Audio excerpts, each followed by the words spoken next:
extraordinary events happened in Africa. Events that transformed not just the history of the continent, but the history of the world.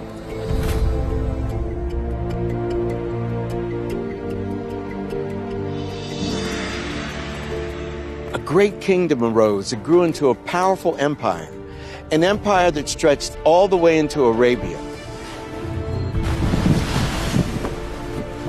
But the historical course of this empire, and that of much of the continent, would be altered by the emergence of two powerful forces of global change: Christianity and Islam, both of which would have profound effects on the people of Africa. Offering new ways to worship God, these great religions also provided ambitious people the chance to increase power and influence, drawing the continent into clashes and bloody conflicts. Yet from their beginnings, these two world religions would be shaped by Africans, spiritually and institutionally. And both would deeply affect key aspects of African history for millennia to come.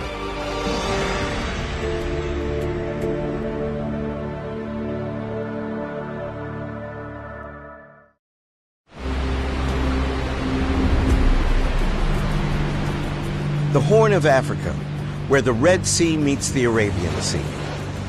Here, a bridge of salt water connects the African continent with the Middle East. The ancient Egyptians sailed down this inlet to trade with their southern neighbors in the kingdoms of Punt and Kush.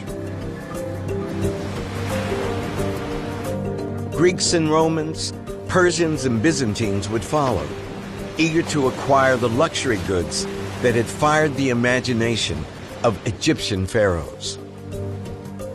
Africans and Europeans have been trading on the east coast of Africa for at least 2,000 years. This book, written in Greek in the 1st century AD and called The Periplus of the Erythraean Sea, describes a key African port on the Red Sea, and it's called Agilis. The Periplus of the Erythraean Sea is one of the most remarkable texts surviving from the Roman Empire, a TripAdvisor guide written by an enterprising Greek merchant. It describes the ports and trading partners he encountered along the Red Sea. Agilis was the maritime gateway to an African kingdom that would become one of the most powerful in the ancient world, Aksum. The great Persian religious leader Mani described Aksum as one of the four great empires a peer with Rome, Persia, and China. At its height, it dominated the whole of the Horn of Africa and stretched across the Red Sea deep into southern Arabia. Imports flowed into Agilis: copper and bronze goods, silver, gold, olive oil, and wine, with ivory, rhinoceros horn, and even turtle shell going the other way. This control over Agilis makes Aksum rich, providing a gateway between the interior of Africa and ports on the Red Sea and the Indian Ocean. The Periplus includes a colorful account of one Aksumite king, Zakala, who reigned in the middle of the 1st century AD. His Greek trading partner describes him somewhat enviously as miserly in his ways, but otherwise upright. Aksum grew wealthy through stiff tariffs on trade through its port at Agilis, while inland, fertile soil nourished by 2 rainy seasons yielded bumper crops annually. In the center of the city of Aksum, once the capital of this stunning empire, stand some of the most remarkable monuments of the ancient world. These large vertical phallic symbols were erected in honor of the glory of the king. Under solid blocks of syenite, the king's body was laid to rest. This park is a memorial ground of a civilization. Over 100 stelae, erected between the 3rd and 4th centuries AD as grave markers for Aksum's elite. They're taller than any other monoliths crafted in the ancient world. I asked Dr. Abibal Gela to explain to me how architecture on this scale could have been created back then. About how in the world did they move this huge slab here from another place? They brought these stones from a distance of 5 kilometers to the west. As one big unit? As one big unit. This fragmented column, estimated to weigh 700 tons, is one of the largest single pieces of stone ever carved by sculptors. Scholars believe that it buckled as it was being erected. The carving process, they definitely used chiseling. So they must have used iron chisels. So the artwork took place right where it would be erected. So the carving might have taken probably 10 years, 9 years. 10 years? Yeah. How long did it take to move it from the quarry? Probably they can drag it a distance of 10 yards or 15 yards a day. That might have also taken them about 3 years. Do we know for whom this stela was created? We don't know certainly, but if we see fragmentary historical sources and then some evidences from archaeological excavations that are made at different times in this area, this stele seems to be made for Al-Amida. Al-Amida the first. And when did he live? The second half of the 3rd century. King Al-Amida, also known as Usanus, ruled during the golden age of Aksum. Gold coins embossed with his face and name and inscribed in Greek were recently unearthed in India, 2,000 miles away. We think that Usanus' son, Izana, who would become one of the most famous kings of Aksum, was memorialized by the other great stelae on this site. A network of chambers lie buried beneath these towers. Ababal, this is amazing. Look at those shafts of light. Yeah. Now, what was in the chambers on the right as opposed to the chambers on the left? These are tombs of kings. So on this side, they deposit the body of the king, and then on this side, they deposit the valuables of the kings. Not like in Egyptian pyramids when they would bury the king with his possessions. Here they put the possessions here and the body there. Yeah, the body and the possessions in different directions. 90% of ancient Aksum remains unexcavated beneath the city's modern buildings. But sculptural reliefs on the stelae are signs of its grandeur. As you look up the stelae, you see story after story of windows. There's even door frames with handles, which you could open if you had the right kind of power. This was a city of 20,000 people. At its heart stood a monumental palace, adorned with bronze statues, and its grand processional ways were lined with granite victory thrones. Aksum's power was founded on its wealth, and its wealth on the rich resources of its unique position on the Horn of Africa. But one of its many extraordinary resources was paramount: frankincense. Frankincense was an international commodity and brought a lot of religious prestige because incense has magical powers. An aromatic gum resin produced from the bark of a tree that grows in the highlands of Ethiopia, Somalia, and southern Arabia, frankincense was as valuable at the height of the Roman Empire, pound for pound, as gold. It grows very high up on a very harsh environment. It's very hard to access it. People almost go on a pilgrimage, if you like, to get this as a very sought-after commodity. This led to long-distance trade. By the 5th century AD, through expansive trade and war, Aksum had established itself as not just one of the great African empires, but one of the great empires of the entire ancient world. But the roots of this kingdom lie in an equally remarkable civilization that thrived in the Horn of Africa 1,000 years earlier. A civilization associated with one of the Old Testament's most iconic figures, the legendarily beautiful Queen of Sheba. 30 miles north of Aksum Dr. Iris Gerlach is excavating artifacts from an ancient royal palace in a city called Yeha. We are here at the main entrance of a palace which is 3,000 years old. You can see the rest of 6 pillars and the entrance of a 27-meter high building. So let's say one of the first skyscrapers of the world, at least here in East Africa. Yeha was the capital of the ancient kingdom of Damat, and this is thought to have been the luxurious palace of its rulers. We have here kind of, let's say, secret room. It's not excavated already totally, but at least the main door is closed more or less directly after the erection of the room. So maybe this room was used to store some values like gold or incense in this palace. The ruins suggest that Damat shared a culture with a neighboring kingdom called Saba, just across the Red Sea in southern Arabia. The building was erected in a South Arabian and a Sabaean style. That means they used a huge podium, a 6-meter high podium, where the walls were erected on. The walls are of rubble stones and wood, a wooden stone construction. This was the reason because they would like to erect a very high building, so the walls should not be too heavy. Known in English as Sheba, the kingdom is famous for its legendary queen. Iris Gerlach believes that Sabaeans brought their culture here from across the sea.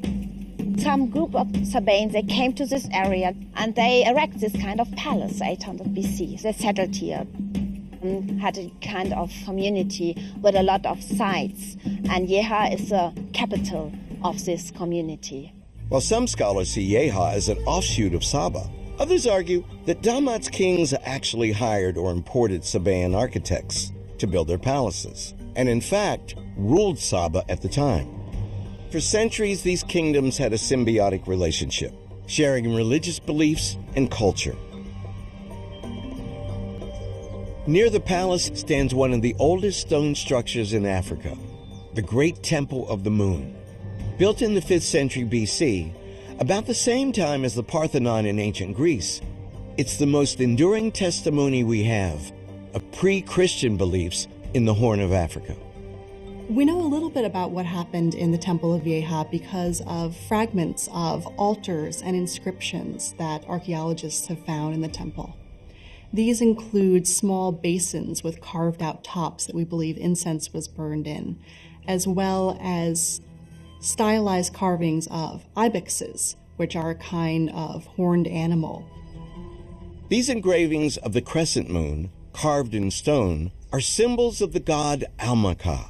The main inscription at the Temple of the Moon in Yeha does say it's dedicated to the god Almaka, who's the chief god of the kingdom of Saba in Yemen. So there obviously is a shared worship. Over time, the gods worshipped at Yeha migrated, becoming the gods worshipped in Aksum.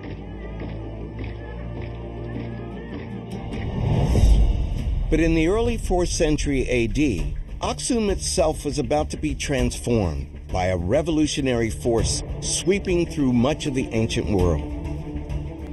A new religion was fundamentally changing established forms of worship throughout the northeast of the African continent, and it was changing the course of world history in the process. The religion would be known as Christianity. Today, there are some 500 million practicing Christians in Africa.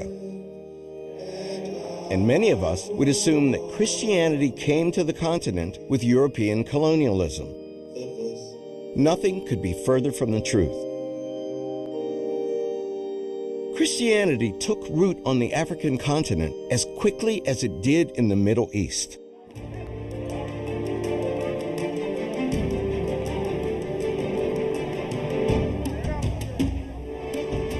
Many people associate Christianity in Africa with the arrival of the European missionaries in the 19th century. But here in the northeastern corner of Africa, Christianity is as ancient as it is anywhere in the world. Africa's in the foundations. Barely a decade after the time of Jesus, Christian communities had established themselves in Alexandria in northern Egypt. Alexandria was an economic focal point. It was bustling. A lot of the cultural and religious innovations lived in these towns like Alexandria rather than in Jerusalem. Christianity quickly gained a foothold in Africa, and many of its doctrines would be formulated here.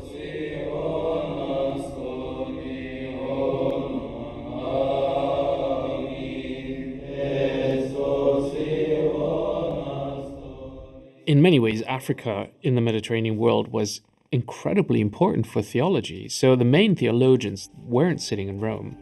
The majority of them were either sitting in Alexandria or in Tunisia or Algeria. It's also in Northeast Africa that another Christian tradition developed, monasticism. At one of the world's oldest monasteries in Egypt's eastern desert, pilgrims still worship at the site of the cave of the man many credit as the founder of this global tradition, St. Anthony.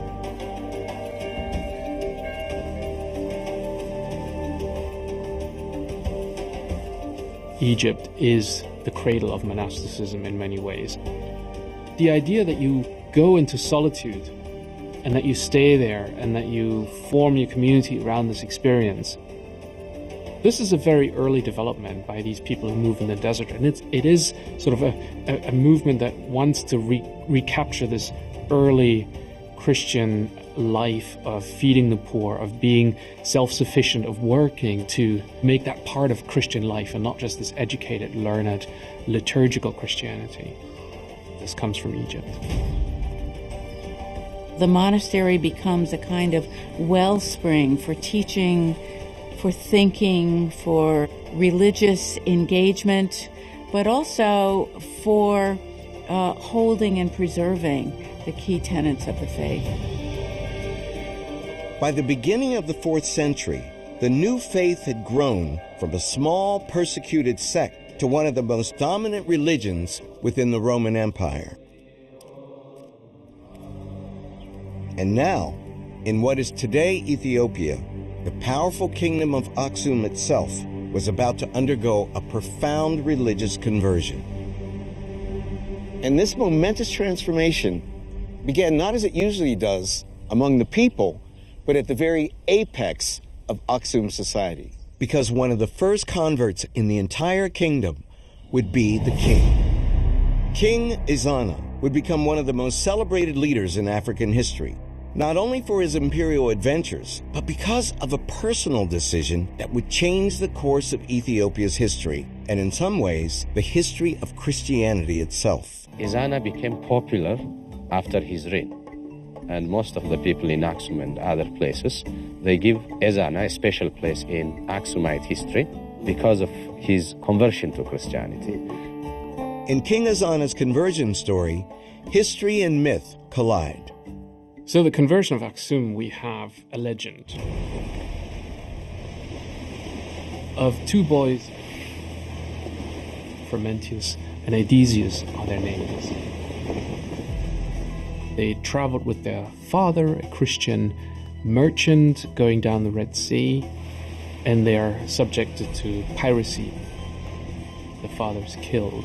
And next we find these boys in the court of Aksum, and they're taken in by the king, and they are the ones educating his son, Ezana.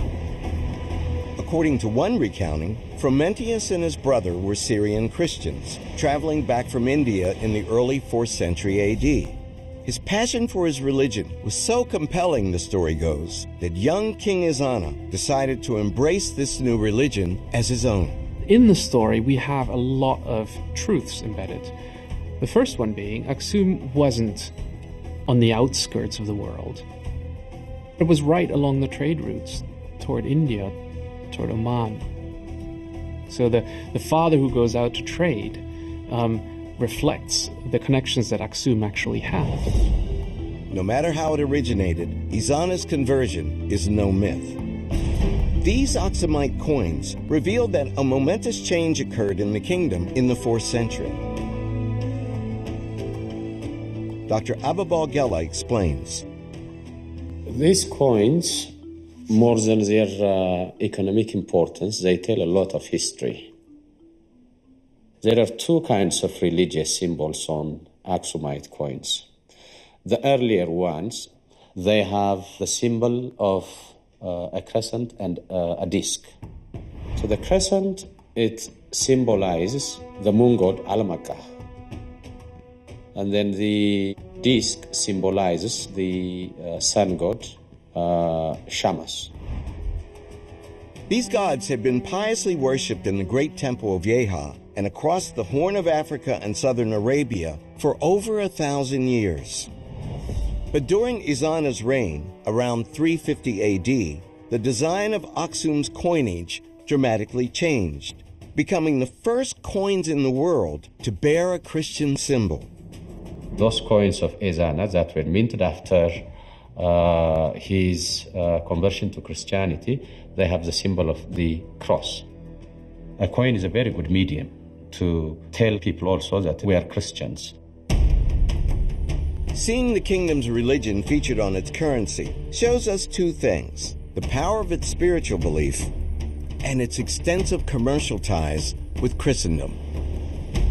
The dominant European power at that time was Rome, whose emperor Constantine had himself converted to Christianity in 325 AD. It's worth noting that King Ezana accepted Christianity just really a few decades after Constantine did. He did a lot of business with the eastern end of the Roman Empire. It could very well be that his decision to become a Christian was connected to the geopolitics of the day or commercial politics of the day. And just like Constantine, Ezana had territorial ambitions.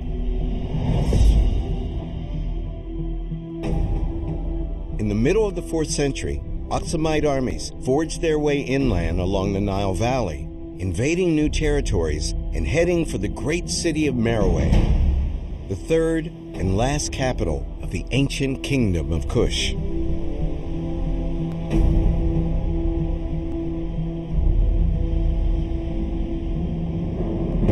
For hundreds of years, the kings and queens of Kush, from their capital at Meroe, had dominated the southern end of Nile Valley civilization. Rich from trade and sharing religious beliefs and culture with its millennia-old rival, Egypt.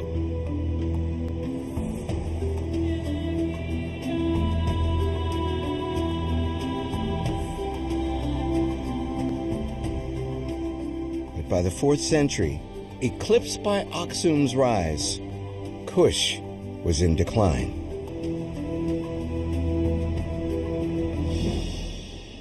It started when Aksum appeared as a powerful kingdom. And because Meroe economy was based on trade along the Nile, to control all trade and all the route coming from Africa towards the Red Sea and the Mediterranean. And then Aksum appeared with its power, control these routes. An inscription on a throne uncovered at Meroe describes an assault on the city by King Ezana's conquering army. Now, in the remains of one of Meroe's temples, Mahmud Bashir believes he's found physical evidence of the violent destruction resulting from Aksum's attack. All the evidence shows that it's being destroyed and burned. All the statues are smashed in a very small pieces. So we have a real evidence for like something happened there. Like people came, they destroyed and everything with the attack of Ezana. Aksum conquers Meroe. King Ezana, who by this time is Christian. That's what I believe. Ezana died around 360 AD. Over the next 150 years, the Aksumite Empire, extending from the Horn of Africa into southern Arabia, would become solidly Christian. In Nubia, the successor to Kush, it would take another century for Christianity to establish itself through peaceful means.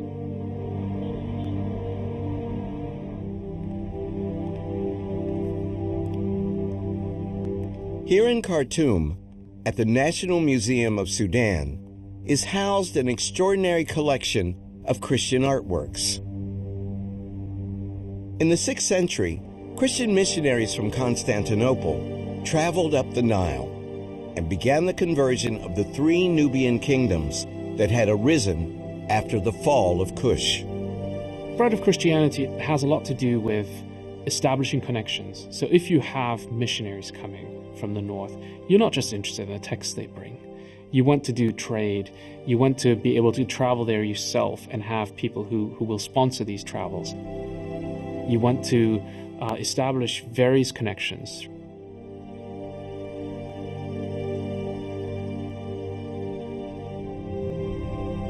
The people of Nubia readily embraced the new faith, and within a generation had created a vibrant and distinctly Nubian Christian culture. Christianity thrived in the 3 Nubian kingdoms for almost 1,000 years. Dozens of these beautiful Christian murals have survived. This one depicts the Virgin Mary and the baby Jesus protecting the queen, whose name was Martha. Curiously, Queen Martha is depicted as a brown woman, while Mary and Jesus are white. Little was known of this medieval Christian civilization until archaeologists made an extraordinary discovery.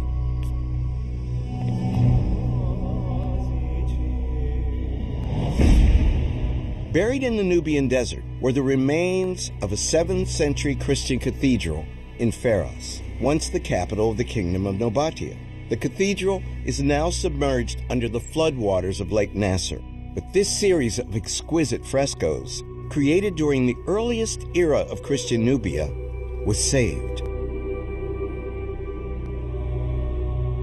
This find of these frescoes and the churches in Pharos is significant because it's the only extant art that we really have from this early Nubian Christianity. And it dates back to the 7th and end of the 6th century, so very, very early art.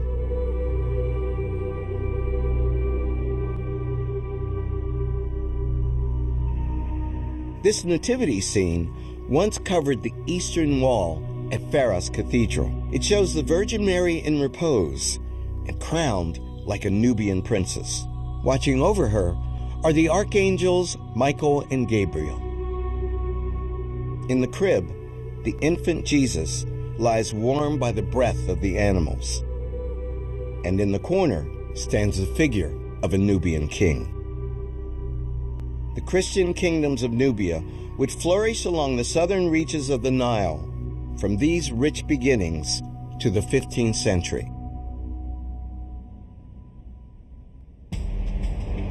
But just as Christianity was taking root in Nubia, a new religion, Islam, was about to transform the spiritual landscape of Africa.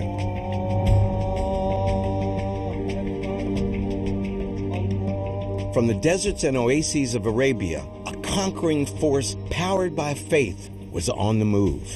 Through the spread of Islam, they were about to transform the cultural and political fabric of Africa, both above and below the desert.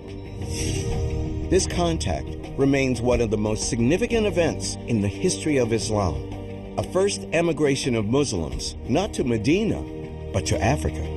So here's Muhammad sending a part of his family and some friends to find refuge with the Christian king because he's under pressure in Mecca. They were received by the emperor in Aksum, and so you have a very close relationship very early on. And again, this goes to show how much of a regional hegemon Aksum was. But soon after the prophet's death, in 632 AD, Islamic armies marched west, out of Arabia, into North Africa. By 642, they had deposed the unpopular Byzantine rulers of Egypt and controlled the breadbasket of the Mediterranean. A lot of people refer to them as the Muslim conquest. I refer to them as the Arab conquest.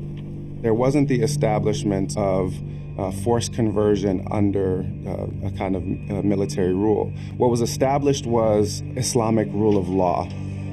Conversion wasn't required amongst subject populations.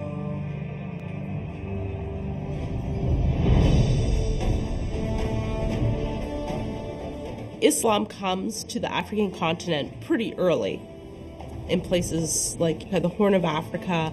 It goes into Egypt. In most places, it comes through trade. So you can't force anyone to believe in a religion. It's sort of people have to adopt it and make it their own. And that's really what happens with Islam in Africa. In the places that it truly takes root, it's through people's own initiative and their own valuing of this.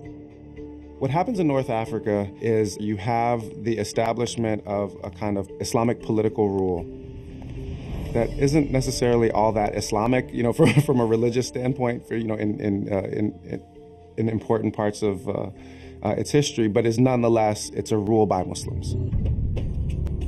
From Egypt, Arab armies pushed west. By the beginning of the 8th century, they had taken control of all of the Christian provinces of Byzantium, across present-day Libya, Tunisia, Algeria, and Morocco. Then, in the year 711, from their base in Tangier, the armies looked north, towards a new frontier, Europe. At the mouth of the Mediterranean, 12,000 soldiers assembled, a vast invasion force from the African continent seeking to conquer a European kingdom. Their leader, a warrior and brilliant military strategist, would become a legend.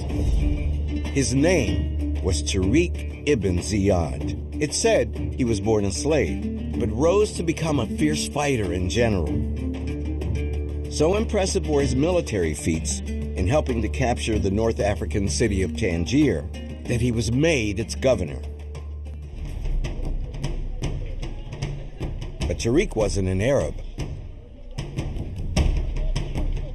Tariq was a Berber. The people known as Berbers are actually calling themselves in their own language Imazian. It was the Romans who actually coined the word Berbers. It started becoming a kind of a derogatory reference to those people amongst the Berber communities who would not want to indulge with the Romans into doing business and being liable to them. The Berber people have inhabited North Africa, from present-day Morocco in the west to Tunisia in the east, from at least the 3rd millennium BC. During the centuries of Roman and Byzantine rule, many Berbers migrated away from the rich coastal cities.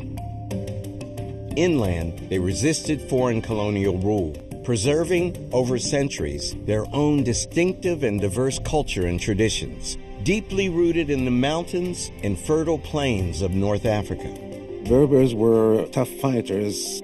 Comes from the toughness of their life first. It's also the difficulties in which they lived. The fact that they had actually to fight to live made them actually excellent warriors. Though the Berbers made a strong stand, one by one, their chiefdoms fell to the Arab conquerors. By the time Tariq gathered his army in Tangier, thousands of Berbers had not only converted to Islam, they had also joined its sweeping armies. There's a long history of African conquests of southern Europe, especially Iberia. We can see Berbers playing a particular role side by side with Arabs as well. On the 29th of April, in the year 711, Tariq's force set off from Tangier. Just 9 miles separate Africa and Europe at the mouth of the Mediterranean. And on a fine day from Tangiers, you can even see the place where Tariq's army landed. A great rock that marks the southernmost tip of the Iberian Peninsula and the site of a legendary African victory. It was named Jebel Tariq after the conquering general. We know it in English today as the Rock of Gibraltar. From Gibraltar, Tariq advanced onto the Iberian Peninsula at the head of a phalanx 5,000 strong. One of his soldiers is said to have asked him, "Sir, when shall we return?"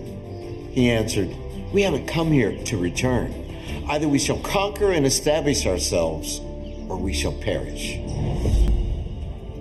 Reinforced by some 18,000 Berber and Arab soldiers, the Muslim armies of North Africa, within a year, had conquered most of present-day Spain and established outposts as far as southern France.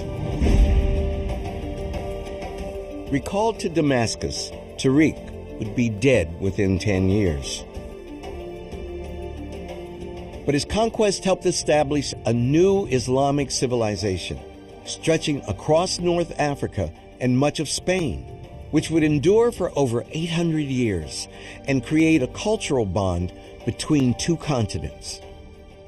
So instead of seeing them as we do now as the break between Europe and Africa, during this period, they were a bridge between two very interconnected areas where people traveled backwards and forwards as soldiers, as political advisors, as craftsmen, architects, scholars. So the enormous amount of movement between the two sides of the Straits of Gibraltar. The spread of Islam across North Africa and the Middle East had profound effects on other parts of Africa. Trade to the east that had once passed through the Red Sea now shifted north toward the new Islamic centers of power in Damascus, Baghdad, and the Persian Gulf. Christian Aksum became isolated and vulnerable to attack. Particularly vulnerable was the port of Adulis, the kingdom's economic lifeline. With the rise of Islam, they locked their eyes on Adulis because of its economic importance. They invaded Adulis, and then Adulis was totally burned and destroyed in 7 autumn. Beginning from that time, Aksum started a long period of decline.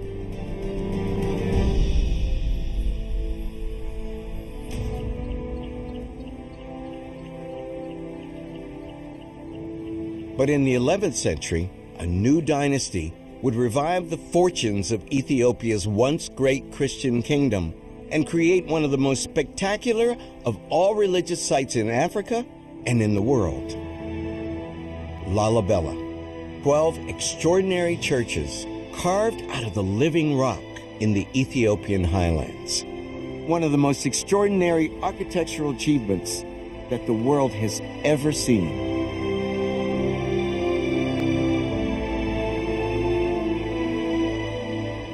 The churches were built during the Zagwe dynasty, which arose from the ashes of Aksum, reviving the Red Sea trade routes in Christian Ethiopia.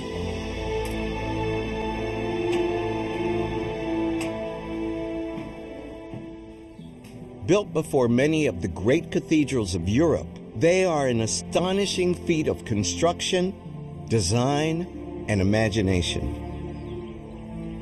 Being able to see this church buried in this block of stone, it's a bit like Michelangelo seeing David buried in that block of marble.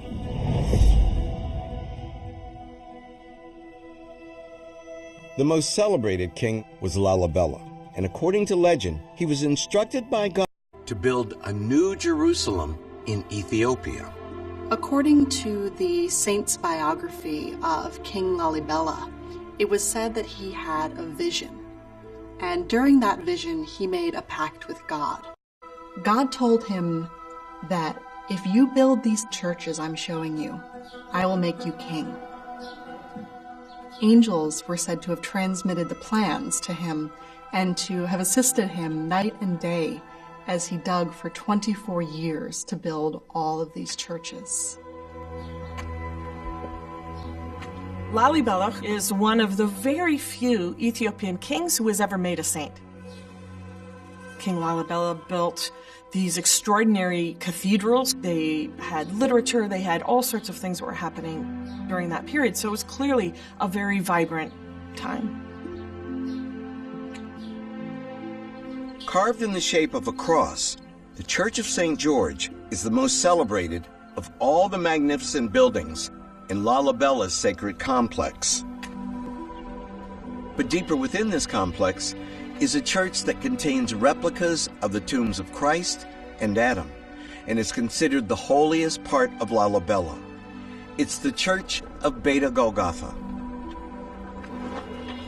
Historian Solomon Getene is an expert on the history of the churches. Broken Church of Lalibela. See?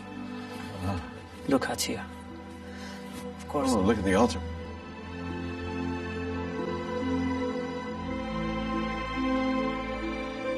Oh, there's King Lalibela. And Holy Virgin Mary. When they painted, they make the head is big, the eye also is big, in order to show the excellence of the brain. And he had insight. Exactly. Inside here, Saint Lalibela also is buried. So it's the body of the king. Exactly, but it's in the holies of holy, so it's not allowed. Scholars believe that Lalibela's complex of churches was built as a symbolic representation of Jerusalem. The Ethiopians became Christians very early on, and within a couple of decades of that, they had set up a monastery in the heart of Jerusalem. So they have had a deep connection to it, and a journey to Jerusalem is the longing of any pious person in Ethiopia. Every single thing in this rock-hewn church is symbolized. Lalibela symbolizes everything to Jerusalem. Golgotha is a place where our Lord Jesus Christ was buried. Yes. So this place was called Golgotha. There are 12 pillars. 12 pillars. One for each apostle. Exactly. All of Lalibela is a three-dimensional biblical allegory. Exactly. You can easily read it. In fact, it's now thought that the churches at Lalibela were built between the 7th and 13th centuries, and that some were originally palaces and even fortresses. It was only later that they became churches, which remain places of pilgrimage to this day.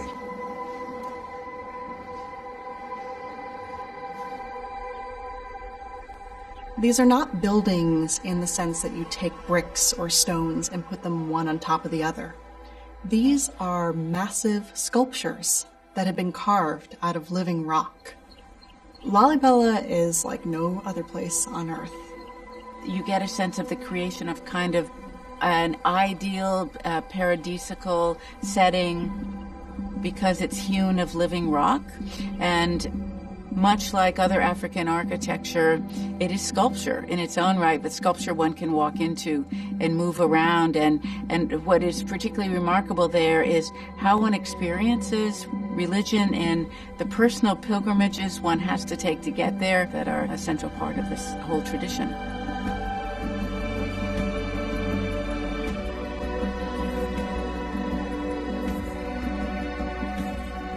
"12 churches carved out of the ground, each structure unique, each ingeniously designed, and each chiseled by skilled artisans from a master plan." The churches of Lalibela stand as more than just a symbolic Jerusalem on Ethiopian soil. This was a new Jerusalem in Africa. 120 miles from Lalibela sits a sacred site that binds the Old Testament to the heart of Ethiopia's story.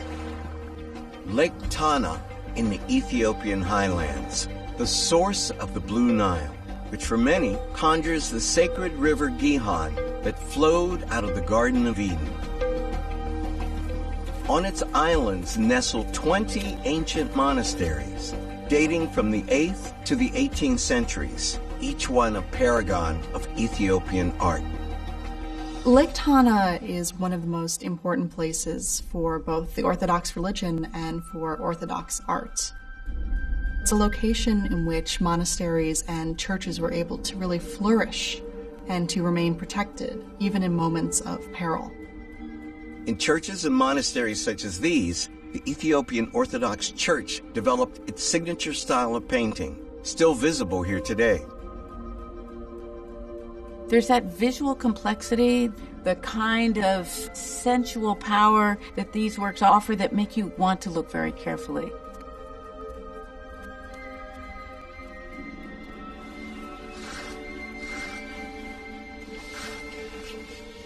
This is a painting of Saint Mary.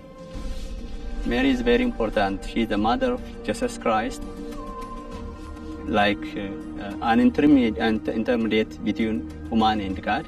So we respect Mary. You see these enormous staring eyes. There's something about the one-on-one engagement between the figures depicted, both in the murals and the manuscripts, and a means to connect individually with the worshiper.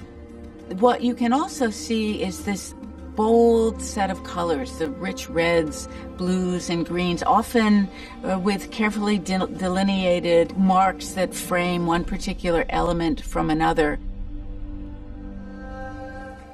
But according to Ethiopian tradition, a monastery on Lake Tana, Tana Kirkos, once housed a different kind of treasure, an object of immense power that would shape the country's history and its national identity to this day, connecting Ethiopia once again to the Queen of Sheba, the Ark of the Covenant.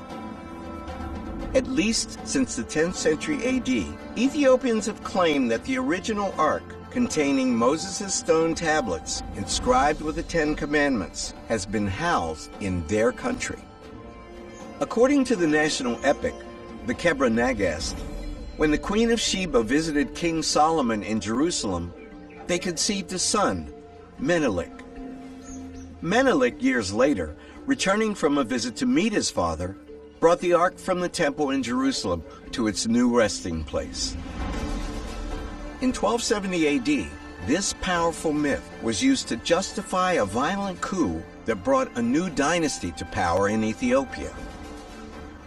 When a ruling Zagwe king was overthrown by a rival, Yakuno Amlak, the new king drew on this mystical connection to the Bible to validate his claim. The new king claimed direct descent from King Solomon and the Queen of Sheba through their son, Menelik, who was born in Ethiopia after his mother's stay in Jerusalem. Menelik was the legendary founder of the Aksumite dynasty. By claiming this lineage, the king could argue that his seizure of the throne was actually a restoration of the true line of Ethiopian monarchs.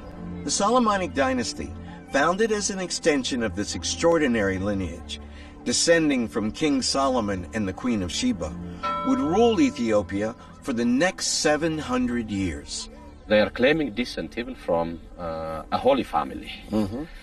Christ was born from David's family. So this made the dynasty more legitimate, more acceptable. The audacity is breathtaking to say, not only are we legitimate, but we are descended from King David through Solomon, fused bloodlines through our queen, our Aksumite queen, and beyond that, to God himself. To God himself. It's the ultimate genealogical chart.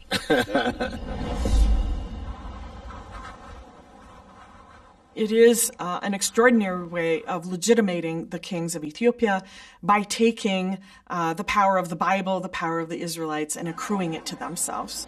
It is probably the most powerful national myth that has ever been invented.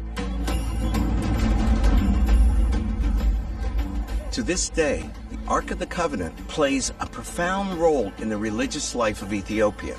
Every church hosts a tablet, its own sacred replica of the Ark.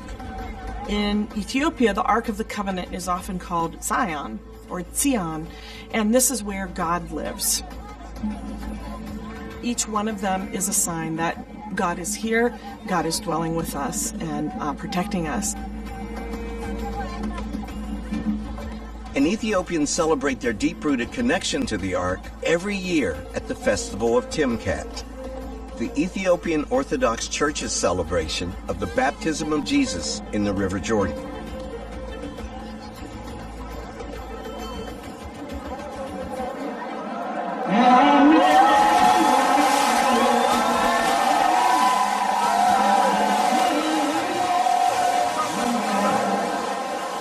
Over centuries, the deep roots of Ethiopian Christianity and its unique traditions would be a powerful unifying force for the kingdom.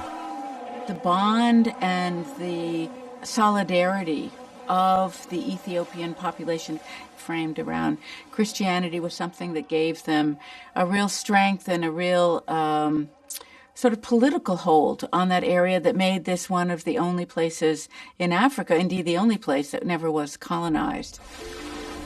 The whole sort of population of Ethiopia was able to come together to safeguard its traditions, and certainly Christianity plays an important role in that.